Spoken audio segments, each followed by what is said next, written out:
Oke, selamat malam teman-teman semua ya. Kembali lagi dengan saya Abian Wardana dan pada kesempatan kali ini kita akan melanjutkan video di YouTube lagi.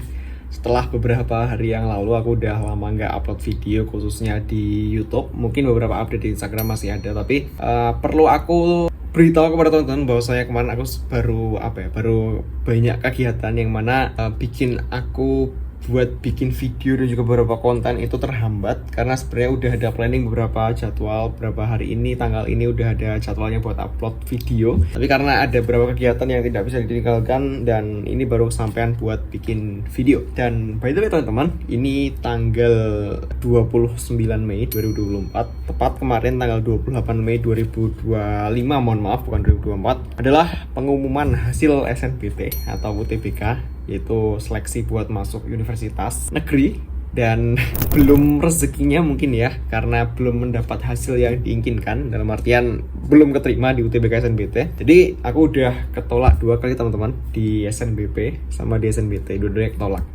Dan mungkin pada kesempatan kali ini aku mau cerita ke teman-teman gimana rasanya H+1 after gagal di UTBK. Oke, buat teman-teman yang belum klik subscribe atau klik like video ini, silahkan klik dulu tombol subscribe untuk berlangganan di channel ini, dan juga klik tombol like bila teman-teman suka video-video seperti ini, sharing, kita bahas sesuatu dan mengenai mungkin pembahasan pengembangan diri dan lain sebagainya.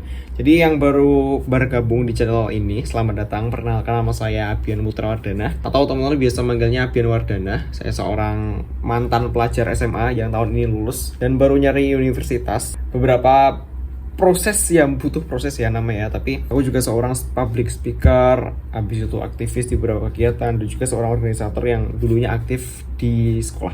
Jadi aku akan cerita sebagai sudut pandang calon mahasiswa yang baru aja kemarin ketolak SNBT di H+1 after gagal UTBK. Jadi teman-teman, kemarin pas tanggal 28 itu jam 3 sore aku buka bareng temanku pengumuman UTBK SNBT dan hasilnya ya seadanya.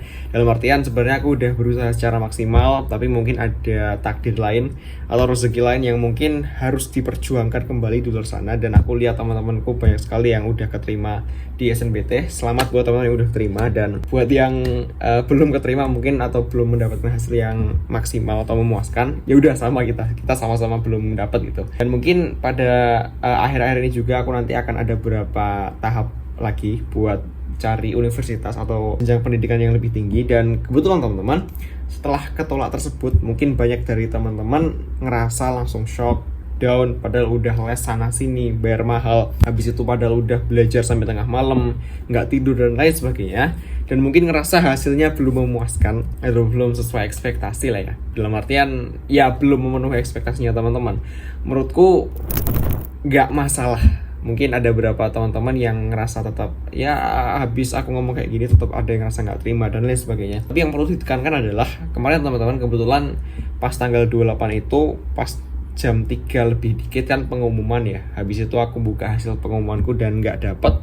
Tapi yang aku sadari pertama kali adalah setelah aku nggak dapet itu, aku ngerasa bahwa hidupku akan tetap terus berjalan. Jadi walaupun ada kegagalan yang mungkin bisa dibilang sangat berarti buat aku, tapi aku nggak nganggep bahwasanya itu sebagai satu-satunya jalur atau satu-satunya jalan buat aku berkembang gitu. Dalam artian, oke, udah aku udah ketolak, mungkin besok bisa ngulang lagi menggunakan jalur yang lain. Dan pada malam harinya aku tetap datang buat kegiatan-kegiatan di luar. Kebetulan pas malamnya itu aku bertepatan ada undangan duta di kabupaten lain gitu. Nah, besoknya juga aku baru ada juga kegiatan, tepat tadi pagi teman-teman, kegiatan gestu kampus, tetap ada sosialisasi dan lain sebagainya. Ya walaupun aku baru aja ketolak SNBT, itu nggak bikin buat jadwal schedule produktivitas itu berkurang gitu. Jadi nggak ngaruh apa-apa menurutku. Dalam artian teman-teman, ketika teman hanya menyesali buat aku di SNBT di UTBK gagal, habis itu teman-teman menyesal sampai 3 hari berapa hari nggak mau makan dan lain sebagainya, justru menurutku itu adalah kesempatan yang sangat sia-sia. Karena apa? Karena mungkin mohon maaf sebelumnya, mungkin ada beberapa teman-teman yang emang udah mengandalkan jalur SNBT ini, tapi mungkin belum sesuai dengan ekspektasi. Dan teman-teman yang udah ngerasa bahwa aku kalau nggak masuk jalur SNBT ini mau lanjut di mana lagi gitu. Mungkin teman-teman untuk akhir-akhir ini aku akan fokus di beberapa jalur yang mungkin bisa belajar bahwasanya di sini kita harus nurunin juga ego kita. Nggak semuanya hal yang kita ekspektasikan atau kita perkirakan itu bisa terjadi semuanya. Nggak akan seperti itu. Pasti akan ada planning B, planning C, dan lain sebagainya. Yang mana teman-teman, mungkin aku dulu juga udah ngerasa bahwasanya diriku itu udah mampu buat daftar di salah satu perguruan tinggi negeri. Tapi ternyata setelah hasilnya keluar belum memuaskan, dan di situ aku sadar bahwa aku juga masih butuh belajar lebih jauh lagi. Aku ngerasa bahwasanya ketika lihat teman-teman udah upload foto, keterima di sini, keterima di sini, keterima di sini, tuh ngerasa bahwa oke, kayaknya ini bukan rezekiku. Aku punya hal lain yang harus disyukuri. Dari mungkin latar belakangku, dari karirku di kehidupan ini, aku udah harus mensyukuri ini. Dan ini bukan menjadi pertanda buruk, dalam artian bukan bukan satu-satunya jalan yang bisa mengubah karirku secara 180 derajat. Masih banyak kesempatan yang lain. Nah, di situ aku juga udah mulai belajar nih gimana caranya kita buat menurunkan ego kita, atau rasa untuk memaksakan diri. Jadi yang aku sadari ketika udah ketolak di SNMPTN itu adalah, yang pertama tentu menyadari bahwa hidup ini tetap harus berjalan bagaimanapun keadaannya. Kamu gagal dan sebagainya tetap harus berjalan. Yang kedua adalah kita harus mau, atau gimana bisa dibilang, bersedia buat menurunkan egonya kita. Walaupun awalnya kita gembar-gembor di sana kemari, kasih tahu kita mau masuk kampus ini, kampus A, kampus B, kampus C, semuanya top 10. Tapi pada kenyataannya mungkin kita belum bisa mendapatkan sesuai dengan ekspektasi kita. Kita harus menurunkan ego, teman-teman. Nggak semua hal yang kita inginkan itu bisa terwujud di hidup ini. Bahkan ketika aku bikin video ini juga sebenarnya udah kelihatan matanya mulai ngantuk-ngantuk ini. Tapi aku juga masih pengen cerita ke teman-teman bagaimana pengalamanku buat ikut UTBK SNBT, yang mana aku bisa belajar di kesempatan ini bahwa aku masih punya ego yang terlalu tinggi. Habis itu aku juga belajar mengenai konsistensi kerja keras untuk belajar di UTBK. Aku harus menerima dengan ikhlas, walaupun sebenarnya aku kemarin udah sedikit all in, tidur hanya 1 jam, habis itu di mana-mana belajar, main diganti belajar, lain sebagainya. Tapi mungkin ini bukan kesempatanku yang utama. Mungkin di sana akan ada kesempatan lain yang lebih baik. Ada juga beberapa temanku yang juga ketolak di SNBT. Semangat buat teman-teman semuanya. Tetap yakinkan pada diri bahwasanya kalau ini bukan rezekinya kita, di luar sana masih ada beberapa jalan yang lebih baik. Mungkin kita nggak tahu ya, teman-teman nanti akan ada waktunya untuk gabung di salah satu perguruan tinggi, baik itu negeri atau swasta, tapi full beasiswa, atau teman-teman nanti di suatu univ nih, atau di tempat kerja manapun akan ada menemukan rezeki-rezeki yang mungkin sebelumnya kita nggak expect gitu. Dan aku masih yakin bahwasanya setiap rezeki tiap orang itu beda-beda. Ada yang muncul secara instan, ada yang harus nunggu berapa lama dulu, ada yang harus berproses semontang-manting sana sini dulu, dan sebagainya. Dan yang penting adalah kita harus yakin bahwasanya kita ketika menyesali apa yang udah terjadi, kegagalan yang udah terjadi, justru itu akan memperburuk keadaan kita. Yang mana malah kita memaksa buat oke, aku udah ketolak SNBT, sedih. Habis itu 1 minggu nggak mood makan, nggak mau tidur, lalu nyalahin temennya, bla bla bla bla, kecewa kepada diri sendiri, kenapa aku nggak belajar kemarin, dan lain sebagainya. Justru itu adalah afirmasi negatif yang menurut saya pribadi akan memperburuk keadaan ketika teman-teman nanti mempersiapkan diri di jalur seleksi yang lainnya. Di sini mungkin teman-teman bisa ikut seleksi jalur beasiswa, seleksi jalur mandiri, atau ikut di kedinasan. Masih banyak sekali teman-teman kesempatan sebenarnya.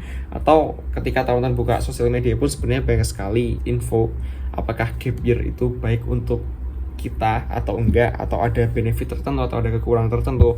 Moga teman-teman bisa cari tahu sendiri. Yang mana aku bikin video ini adalah untuk meyakinkan teman-teman bahwasanya walaupun kita gagal di sini, hidup kita tetap harus berjalan seperti biasanya. Ketika aku udah ketolak SNBT, nggak bisa itu akan merubah scheduleku. Kalau malam harinya harus bertugas, ya udah bertugas. Besok paginya ada penugasan, ada sosialisasi, dan lain sebagainya.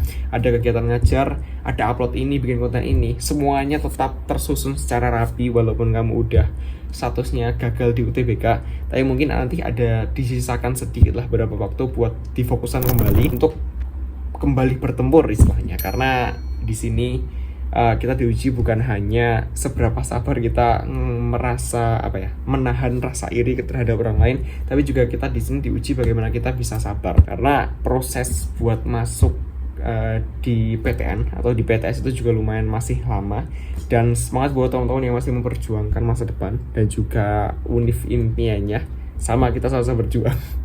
Jangan kira bahwasanya aku kayak gini suka bikin video YouTube dan lain sebagainya udah ngerasa aman gitu buat daftar PTN. Enggak, kita sama. Oke, silahkan menjalani hidup seperti biasanya dengan effort yang lebih, usaha yang lebih. Semoga hasil apa yang kita akan dapat di kemudian hari akan lebih memuaskan daripada apa yang kita perkirakan selama ini. Oke, mungkin cukup sekian video kali ini. Saya Abian Putra Wardana. Buat teman-teman yang belum klik subscribe, silahkan klik tombol subscribe dulu. Buat teman-teman yang belum klik like video ini, silahkan klik like dulu. Buat teman-teman yang belum share ataupun komentar positif di bawah, silahkan klik tombol share ke teman-teman kalian, dan juga klik atau juga tinggalkan pesan positif di bawah.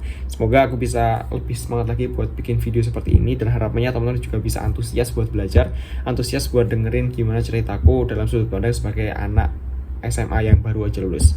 Sekian video kali ini, selamat malam, sampai jumpa di video yang selanjutnya. Bye bye.